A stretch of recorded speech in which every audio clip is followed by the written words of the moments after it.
cordial saludo. El día de hoy presentaremos la actividad 5, alteraciones de la cognición y la conciencia, del curso Escuelas Psicológicas Cognitivas. Somos estudiantes de psicología en la Corporación Universitaria Iberoamericana. Mi compañera Alison Paz Fonseca y quien les habla, Claudia Pulistar, les explicaremos las principales características y manifestaciones de estas alteraciones. ¿A qué se le denomina inconsciente cognitivo?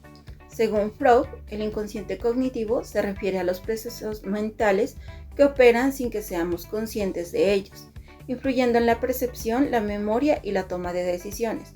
Este concepto explica cómo realizamos tareas de forma automática, como leer, conducir, sin pensar en cada paso. También está relacionado con la mente implícita y el procesamiento de información que no requiere atención consciente. En otras palabras, es la parte de nuestra mente que trabaja en segundo plano, facilitando nuestra intención con el entorno sin esfuerzo consciente. ¿Qué es la negligencia atencional y qué tipos existen? La negligencia atencional, también conocida como negligencia sensorial, es un trastorno neuropsicológico en el que un paciente no atiende a estímulos situados en el lado opuesto a su lesión cerebral, aunque no tenga déficit sensorial o motores primarios. Es común en lesiones de hemisferio derecho, afectando la percepción del lado izquierdo. Entre los tipos que existen están negligencia intencional, que hace referencia a la reducción de movimientos exploratorios hacia el lado afectado. Por ejemplo, un paciente que ha sufrido un accidente cerebrovascular en el hemisferio izquierdo puede no usar su mano derecha al vestirse, a pesar de tener la capacidad física para hacerlo, aunque no haya una parálisis real. Su cerebro no integra este lado de su cuerpo en la acción, lo que dificulta su participación en tareas diarias. Negligencia afectiva se refiere a la incapacidad de reconocer la pérdida de funcionalidad en una parte del cuerpo debido a un trastorno neurológico, a menudo acompañado de una falta de conciencia de la condición. Por ejemplo, una persona con parálisis facial después de un accidente cerebrovascular en el hemisferio derecho puede no percatarse de que la mitad de su rostro está inmóvil. Cuando se le pregunta si tiene dificultad para mover la cara, insiste en que no tiene problemas y no reconoce el lado afectado, incluso cuando se muestra de forma evidente. Negligencia representacional. Se refiere a la incapacidad de percibir mentalmente una parte del espacio aunque no hayan estímulos físicos presentes. Por ejemplo, un paciente con daño cerebral puede describir un paisaje familiar como un parque, pero solo mencionar los elementos que se encuentran en su campo visual derecho, omitiendo por completo los elementos situados en la izquierda, a pesar de conocerlos bien. Esto ocurre porque su mente no representa la mitad del espacio. Síndrome de negligencia espacial. La incapacidad para percibir un lado del cuerpo o del espacio, común en lesiones parietales. Por ejemplo, una persona con una lesión en el lóbulo parietal derecho solo come la comida del lado derecho del plato y deja del lado izquierdo intacta como si no existiera. También puede chocar contra objetos situados en el lado izquierdo cuando camina. ¿Qué es el aprendizaje inconsciente y qué evidencias hay a su favor? Se refiere a los procesos mentales que ocurren fuera de la conciencia, pero que influyen en la percepción, el pensamiento y la toma de decisiones. Se manifiesta en fenómenos como el aprendizaje implícito, la memoria inconsciente y la percepción subliminal. La evidencia a favor del aprendizaje inconsciente se basa en 3 puntos principales. Disociación entre los índices de conciencia.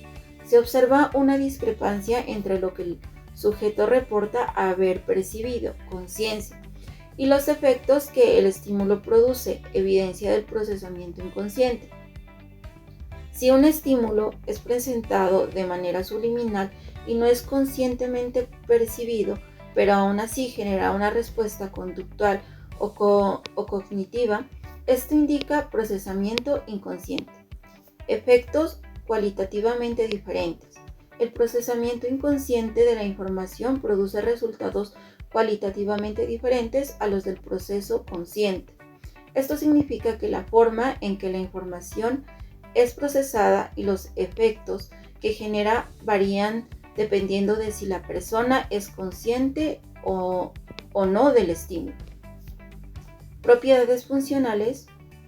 Características del estímulo de procesamiento inconsciente ha permitido identificar características específicas de este tipo de procesamientos, como su carácter selectivo o limitado en comparación con el procesamiento consciente. ¿Qué es la memoria inconsciente y qué evidencia hay a su favor?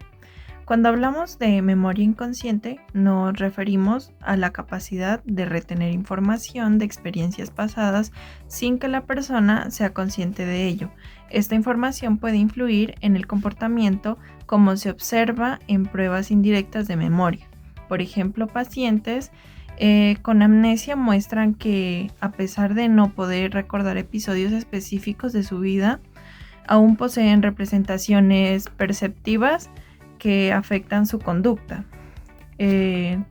La evidencia a favor de la memoria inconsciente incluye estudios con pacientes amnésicos, quienes no pueden acceder a recuerdos explícitos, no tienen un procesamiento implícito de la información.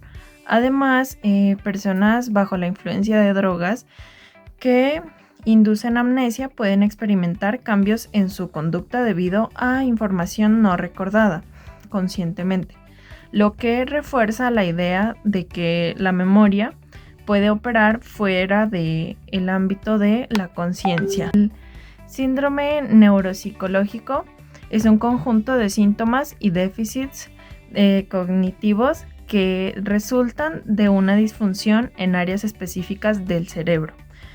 Estos síntomas pueden afectar funciones como la percepción, la memoria, el lenguaje, la atención y la motricidad.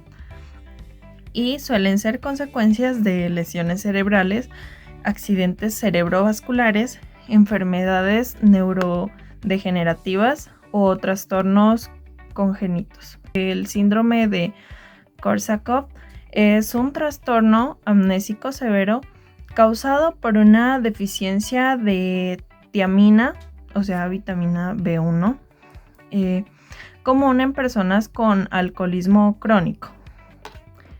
Un ejemplo sería un paciente con este síndrome no puede recordar eventos recientes ni crear nuevos recuerdos, pero mantiene intactos los recuerdos antiguos.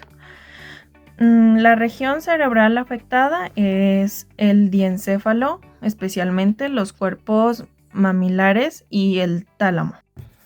El síndrome de Hertzmann es un trastorno neurológico caracterizado por 4 síntomas principales. La agnosia digital, que es la dificultad para reconocer los propios dedos. La acalculia, que es el problema para realizar cálculos matemáticos. La agrafia, que es la dificultad para escribir, y la desorientación de derecha o izquierda. Un ejemplo es un paciente con este síndrome puede tener problemas para identificar qué dedo se le está tocando o confundir direcciones cuando se le pide señalar el lado derecho o el izquierdo. Y la región cerebral afectada es el lóbulo parietal izquierdo del cerebro. El síndrome de la mano ajena es un trastorno neurológico en el que el paciente siente que su mano se mueve por sí sola sin control consciente. Un ejemplo también puede ser un paciente con este síndrome puede notar que su mano desabotona su camisa sin que él lo ordene, como si tuviera voluntad propia.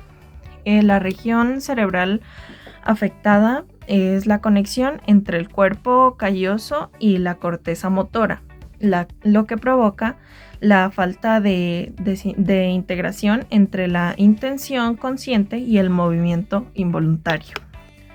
En conclusión, las alteraciones de la cognición y la conciencia demuestran la complejidad del funcionamiento cerebral y su impacto en la vida diaria, desde dificultades en la percepción y la memoria hasta la pérdida de control motor.